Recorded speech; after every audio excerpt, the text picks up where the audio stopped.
कृष्णा कृष्णा कृष्णा कृष्णा कृष्णा हरे हरे हरे हरे हरे राम हरे राम हरे राम हरे राम राम राम राम राम हरे हरे हरे हरे गिरिराज महाराज की जय कुसुमा सरोवर की जय राधा रानी की जय राधे राधे राधे राधे राधे राधे राधे राधे राधे राधे आम जो स्थान अच्छा स्थान नाम हूँ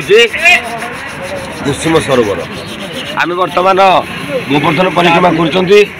गोवर्धन महाराज परिक्रमा 24 किलोमीटर आम मैंने परिक्रमा कर संकल्प ने प्रणाम कले बर्तमान परिक्रमा आरंभ हो जाए आम एपरी भाव में गोवर्धन चारिपटे परिक्रमा कर जगह पहुँचा प्रथम आम दर्शन कर कुसुम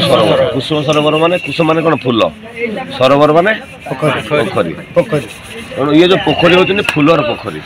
ये पाखे सब कौन गार्डन थी फूल बगीचा थी राधारानी ये राधारानी विभिन्न प्रकार फूल सब अच्छी चयन कर